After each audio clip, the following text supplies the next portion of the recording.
Assalamualaikum warahmatullahi wabarakatuh. Jumpa lagi bersama saya Desi Triana di Live on the Spot Tribun Timur. Seperti biasa, setiap harinya pukul 2 siang kami akan selalu mengabarkan informasi terupdate dari 24 kabupaten kota yang ada di Sulawesi Selatan. Langsung saja kita ke informasi pertama. Untuk informasi pertama datang dari jurnalis kami Fikri Arisadi yang merupakan jurnalis Tribun Timur di Bulukumba terkait dengan tes urin dadakan lurah dan camat di Bulukumba pasca dilantik. Seperti diketahui, pasangan Muhtar Ali Yusuf Edi Manaf selaku Bupati dan Wakil Bupati Bulukumba melakukan mutasi perdana setelah dilantik memimpin Bulukumba di ruang Pola Kantor Bupati Bulukumba, Jumat 15 Oktober 2021. Seperti apa kegiatannya dan apa tujuan dilakukannya pemeriksaan urin ini, langsung saja kita sudah terhubung dengan jurnalis Tribun Timur di Bulukumba, Firki Arsadi. Baik, Firki. Ya, baik Desi. Jadi dapat kami laporkan betul Desi yang disampaikan tadi bahwa telah dilakukan mutasi perdana oleh pemerintahan Andi Muhtar Ali Yusuf dan Andi Edi Manaf di Kabupaten Bulukumba. Jadi kemarin sebanyak 38 pejabat baru resmi dilantik menjadi pejabat, yaitu kebanyakan dari mereka adalah camat dan juga lurah. Dan proses pelantikan kemarin membuat para lurah dan camat ini tak berkutik, Desi, karena ada urin dadakan yang disiapkan oleh pemerintah kabupaten, dan ini tidak diketahui oleh lurah dan camat tersebut, Desi. Seperti ya, itu. Untuk tujuannya sendiri, Firki, diadakannya tes urin ini? Ya, baik. Jadi tes urin ini bertujuan untuk membebaskan atau memastikan bahwa pejabat yang dilantik ini tidak ada yang terlibat dalam peredaran narkotika atau narkoba, Desi. Jadi ini untuk memastikan bahwa pejabat yang dilantik saat ini adalah pejabat yang memang bersih dan terbebas dari narkotika. Seperti itu. Lantas berapa jumlah sampel pejabat yang diperiksa urinnya? Apakah 38 pejabat itu yang dilantik atau hanya yang lainnya saja, Firki? Ya, baik. Jadi pejabat yang dilantik itu berjumlah 38 orang, Desi. Namun yang diambil sampelnya itu sebanyak 41 orang. Jadi termasuk pejabat camat lama itu juga diambil sampelnya untuk dipastikan mereka ini terbebas dari barang terlarang atau narkotika, seperti itu. Ya, untuk lebih jelasnya, Firki juga sudah melakukan wawancara langsung bersama Bupati Bulukumba Muhtar Ali Yusuf. Berikut informasinya.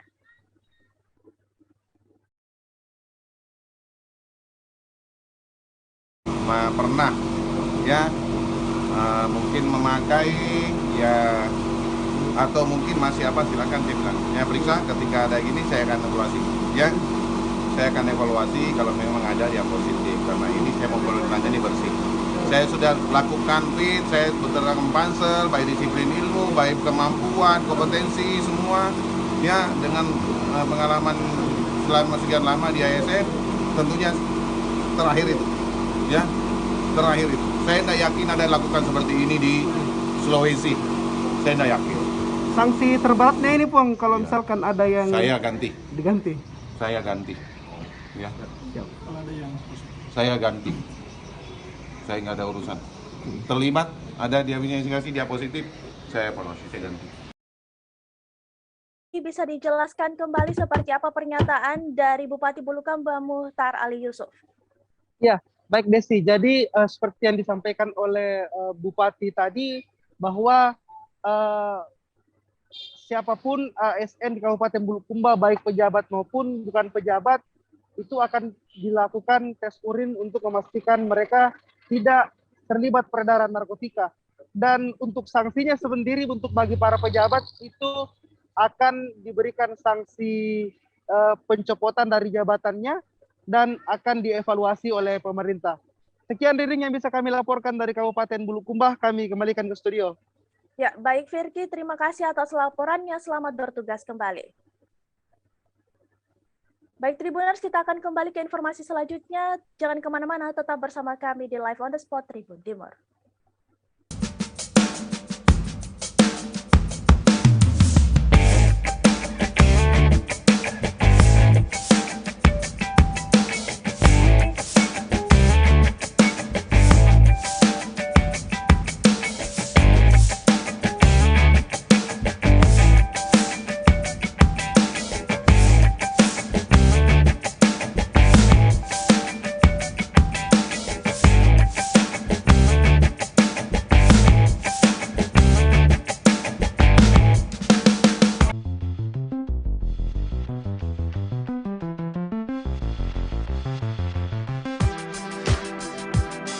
jalan-jalan ke pantai, atau menaiki puncak gunung, melihat dataran indah, dan membayangkan lukisan alam Tuhan yang menakjubkan akan tersaji dalam sebuah liputan menarik juga eksklusif.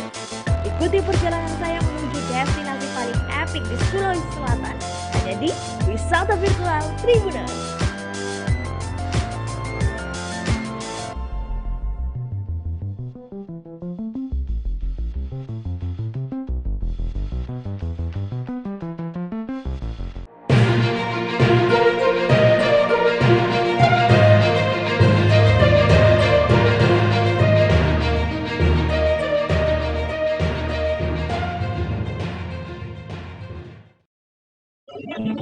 Terima kasih Tribuners, masih tetap bersama kami di Live on the Spot Tribun Timur. Kita beralih ke informasi selanjutnya. 300 pemain ikut seleksi di Persigoa jelang Liga 3 Sulsel. Seperti diketahui, Persigoa mulai melaksanakan seleksi pemain jelang Liga 3 Sulsel. Seleksi digelar di lapangan PKG Kecamatan Botomaruno, Kabupaten Goa, Sulawesi Selatan, Jumat 15 Oktober 2021 sore. Seperti apa pelaksanaan seleksinya? Langsung saja kita tanyakan kepada jurnalis Tribun Timur di Kabupaten Goa. Sudah ada Syahid Fadli. Halo Syahid. Halo Desi. Ya, bisa dijelaskan seperti apa proses pelaksanaan seleksi pemain jelang Liga 3 Sulawesi Selatan ini? Bisa diketahui sendiri jelang Liga 3 Sulsel, antusias yang dibuka seleksi dari Persigoa itu antusias pemuda di Kabupaten Goa khususnya itu sangat tinggi, karena hari pertama seleksi saja sudah ada mencapai 300 peserta yang akan mengikuti seleksi untuk menjadi pemain di Persigoa dalam rangka pertandingan di Liga 3 Sulsel mendatang. Ya, berapa hari pelaksanaan seleksinya berlangsung? Pelaksanaan seleksi akan berlangsung selama 3 hari, yakni dari hari kemarin Jumat, Sabtu hari ini, dan besok hari Minggu. Itu mulai seleksinya mulai pukul 2 sampai jam 5 atau setengah 6 sore. Ya, lantas kapan pengumuman hasil seleksi dari pemain ini, Syahid? Hasil seleksi akan diumumkan nanti melalui telepon oleh pelatih sendiri, dan harinya itu pada hari Senin akan diumumkan hasil seleksinya. Ya. Bagaimana persiapan dan strategi dari Persigoa jelang Liga 3 Sulsel? Diketahui rencana Liga 3 akan Sulsel ini bergulir tanggal 1 November atau bulan depan mendatang. Hanya meski tinggal 2 pekan, pelatih dari Persigoa memiliki strategi khusus untuk bertanding atau menguji kekuatan Persigoa di laga Liga 3 Sulsel ini. Namun selain itu ada juga dia akan menggenjot latihan, baik itu dari segi pertahanan dan penyerang.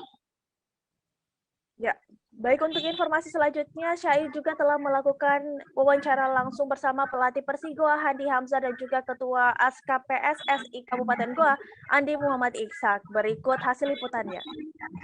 Tahap seleksi hari ini yang mulai dilaksanakan sebagai persiapan Liga 3 itu seperti apa? Kita akan mencari bibit yang akan mengikuti pertandingan di Liga 3. Seleksi berlangsung selama hari. Melihat antusias pemain ikut seleksi ini seperti apa harapannya untuk persiapan? Saya berharap pemain yang ada di Goa semakin maju dan memunculkan bibit-bibit baru seperti Samsul itu yang akan datang, insya Allah. Supaya antusias masyarakat mengikuti seleksi betul-betul luar biasa. Saya sebenarnya bangga ya dengan antusias adik-adik kita yang mengikuti pertandingan.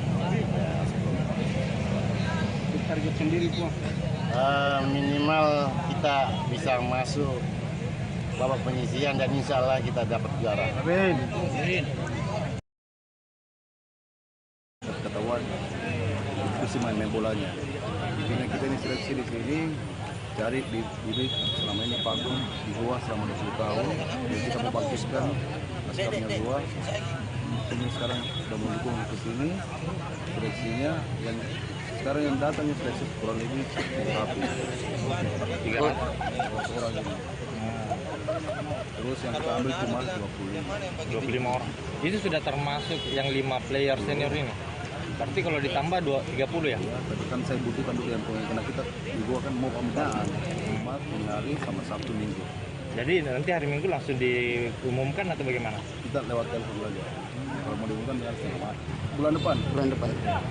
Bulan kita, karena memang kita sudah terlambat, tapi apa boleh tidak ada kata terlambat. Intinya kita kerja dulu. Selain persiapan untuk seleksi, apalagi persiapan menghadapi Liga 3 ini? Tapi Liga 3 ini kita betul seleksi dulu, nanti ada latihannya dan 2 pekan saja saya dikasih. Kalau ada target, bagaimana bisa ada intinya kita, bagaimana bisa suasana bagus dulu di tim supaya gua lebih baik. Misalnya targetnya kita bisa lolos di banyak posisian saja, aman semua, tidak masalah. Makanya kita seleksi langsung genjot langsung latihan, ini kita mepet. Tapi mau bagaimana kita gunakan waktu apa adanya saja. Yang diterima ini semua warga gua atau Intinya mana yang terbaik lah. Orang gua bagaimana dia maunya menang iya. Kita tahu. Berarti tetap targetnya menang, Pak? Target. Biarpun biasanya latihannya sedikit, yang penting kita bagaimana suasana tim seperti ini bagusnya tim pasti akan bisa kita menang. Jelaskan kembali seperti apa pernyataan dari Hadi Hamzah dan Andi Muhammad Ishak ini. Silakan Said. Seperti tadi kita melihat sendiri dari keterangannya, meski hanya tinggal 2 pekan dan agak terlambat melakukan seleksi dan latihan, tapi pelatih dan ketua PSSI Askap PSSI Kabupaten Goa tetap optimis masuk babak penyisihan dan akan meraih juara. Ya, Said, dari hasil seleksi ini akan berapa banyak yang akan tersaring untuk bisa lolos ke Liga 3 Sulawesi Selatan ini? Nanti ada 25 orang yang akan dipilih dari 300 peserta yang mengikuti seleksi. Mereka itu yang akan mewakili Persigoa akan bertanding di Liga 3 Sulsel. Ya, baik. Terima kasih Said atas laporannya. Selamat bertugas kembali. Baik, Tribuners, kami akan kembali setelah jeda iklan berikut ini. Tetap bersama kami di Live on the Spot Tribun Timur.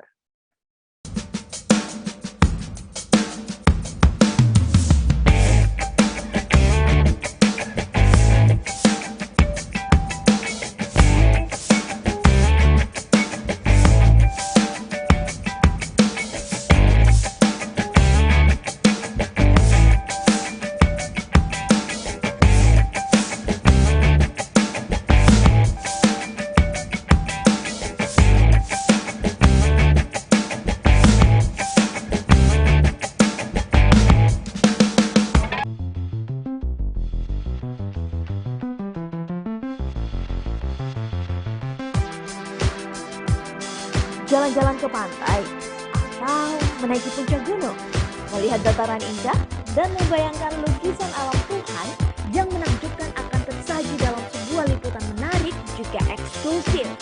Ikuti perjalanan saya menuju destinasi paling epik di Sulawesi Selatan, hanya di Wisata Virtual Tribuners.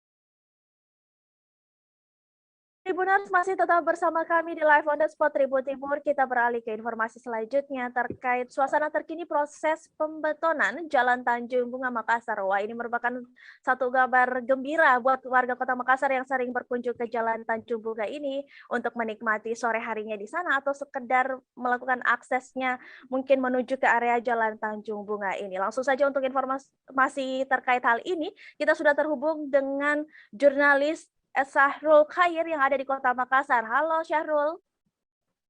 Terima kasih Desi. Halo. Ya, bisa dijelaskan seperti apa proses pembetonan Jalan Tanjung Bunga Makassar ini yang sudah digerakkan oleh Dinas Pekerjaan Umum Kota Makassar? Saat ini proses pengerjaan jalan beton di Metro Tanjung Bunga sudah mencapai 2 km. Dan seperti yang terlihat di layar Anda, ini kan proses pembetonan sejauh ini dilakukan di sebagian jalan dari sisi arah berlawanan, dan arus lalu lintas di sini lancar dan tidak menumpuk. Demikian Desi. Ya, jadi bisa dilihat juga bahwa ternyata arus lalu lintas tidak terganggu dengan adanya pengerjaan pembetonan ini ya. Ya, betul Desi. Ya, baik. Untuk estimasi perampungan ditargetkan selesai sampai kapan? Menurut salah seorang pekerja di lokasi, saat diminta keterangan, diakuinya akan mencapai target pada bulan 12 nanti, tahun ini. Ya, berarti memakan waktu hingga 3 bulan lamanya. 3 bulan. Untuk mengetahui informasi selanjutnya, Syahrul telah melakukan wawancara bersama dengan buruh harian Nasir Siki. Berikut informasinya. Sekitar ada 2 minggu. Sekitar ada 2 minggu. Mami hampir 1 bulan ya, Diding? Iya, hampir 1 bulan. Berapa bulan baru bisa selesai ini kan? Ya mungkin 2 bulan lah. 2 bulan, Ya, Diding? sampai bulan 12. Berapa kilo, Diding? Kalau yang sudah kerja ini, yang sudah dikerja mungkin ada 1 kilo lebih. Ada 1 kilo lebih, Diding? Harus lalu lintasnya tetap dilancar, Diding? Iya, lancar, ya. Tetap 2 jalur, Diding? Iya, 2 jalur. Biasa kerja umpama ini sekarang kerja buka mal jam 1. Mal macor sebentar sekitar jam 7 malam. Oh, jam 7 malam. Iya, sampai siang. Iya. Oh, 24 jam ya, Iya, Ding? 24 jam kenanya. Kalau yang kita tahu berapa banyak pekerjanya di sini, Ding? Kalau teman-teman semua yang kerja di beton, iya, ada 12 orang. 12 orang. Iya. Berapa bulan lagi, Ding? Mungkin ada sekitar 4 bulan lagi atau bagaimana, Ding? Berapa bulan? tidak ada media. Ini memang sejauh ini berapa memang targetnya untuk pembetonan? 2 bulan lebih. 2 bulan lebih. Iya. Target untuk dilakukan pembetonan berapa panjangnya, Ding? Panjangnya? Iya. 2 kilo. 2 kilo? Iya, kilo. Karena balas ini. Oh, dibalas, Di? Iya, balas. Ini kan.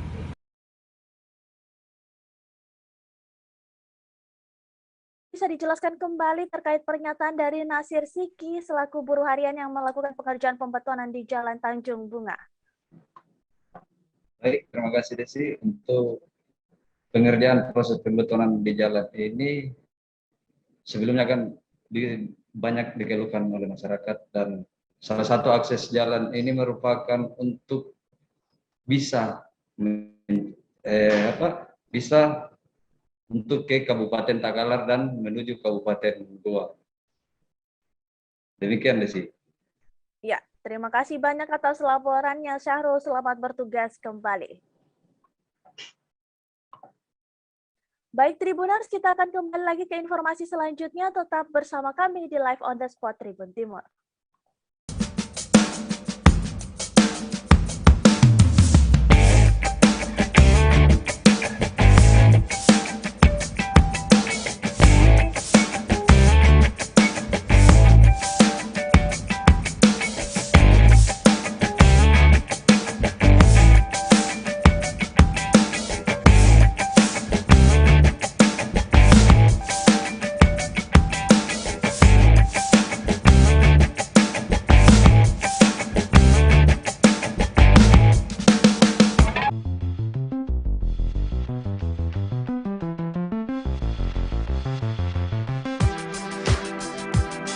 Jalan-jalan ke pantai atau menaiki puncak gunung.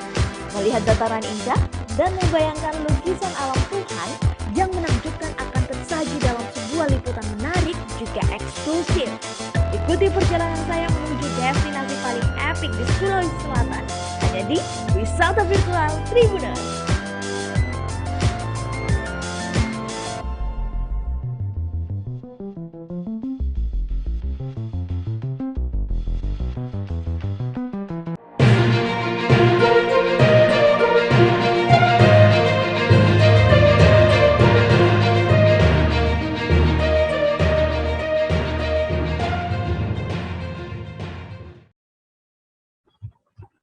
Tribuners, terima kasih masih tetap bersama kami di Live on the Spot Tribun Timur. Selanjutnya kita akan mengetahui informasi terkait dengan harga beras ketan naik dan telur turun jelang Maulid.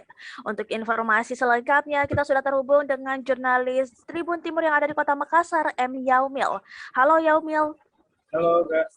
Ya, langsung saja bisa dijelaskan bagaimana harga telur dan beras ketan yang naik ini, yang turun ini menjelang Maulid. Oke. Biasanya saat menjelang Maulid Nabi, harga telur itu naik. Namun di tahun ini berbeda. Harga telur itu turun di angka 32.000 per rak. Terus pedagang pasar membelinya dengan harga 34 sampai 35.000. Nah, terus dijualnya di harga 35.000. Terus untuk harga per butirnya biasanya pedagang pasar menjualnya di harga 5.000 untuk 4 butir. Sedangkan untuk harga beras ketan normalnya 300.000 per karung untuk 31 liter. Dan menjelang Maulid Nabi ini mengalami kenaikan harga 330.000 sampai 340.000 per karung. Dan dijual kembali dengan per liternya itu di harga 13.000. Baik. Ya.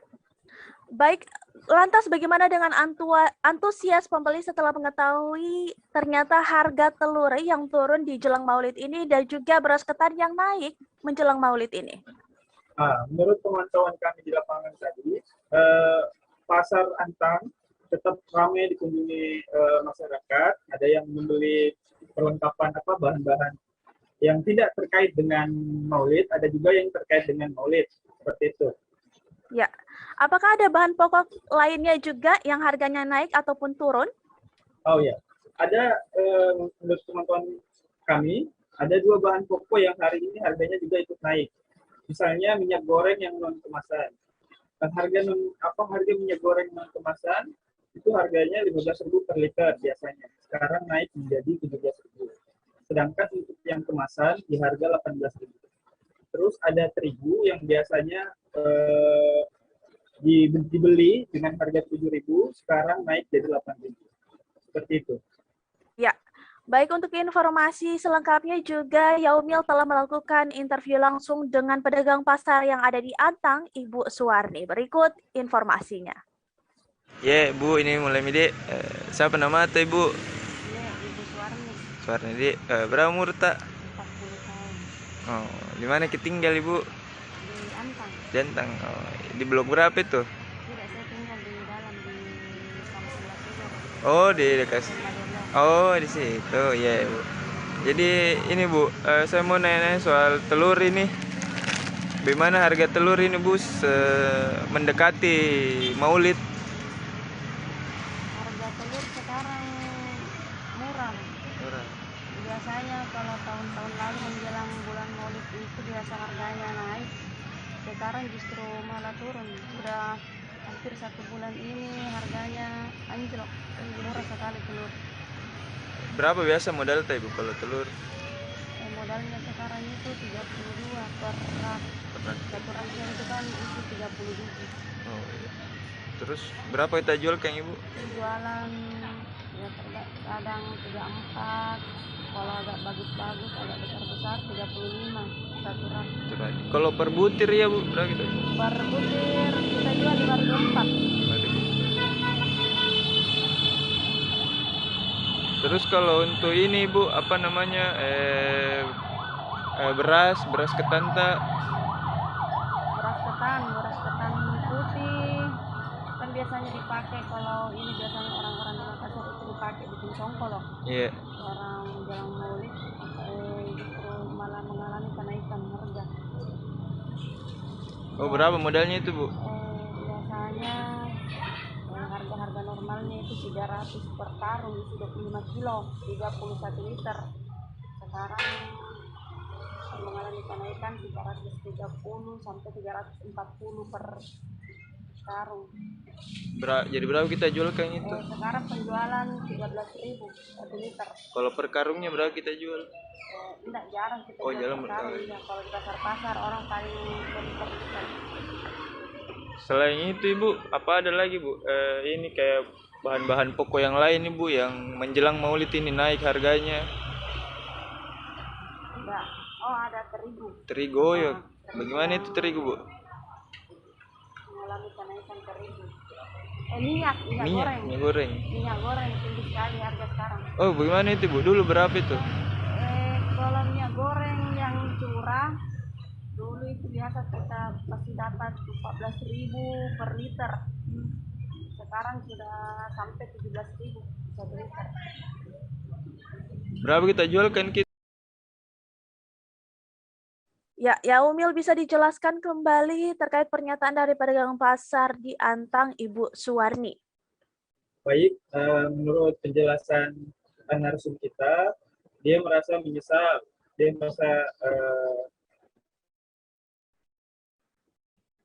merasa dirugikan karena menjelang Maulid Nabi ini harga telur turun dan harga-harga bahan pokok lainnya, dan dia mengalami kerugian. Baik. Ya, terima kasih banyak atas laporannya Yaumil. Selamat bertugas kembali. Baik Tribuners, informasi dari Yaumil tadi menutup perjumpaan kita di Live on the Spot edisi 16 Oktober 2021 ini. Sampai berjumpa di Live on the Spot berikutnya, pastinya dengan informasi menarik lainnya di channel YouTube Tribun Timur. Jangan lupa like, share, dan subscribe. Assalamualaikum warahmatullahi wabarakatuh.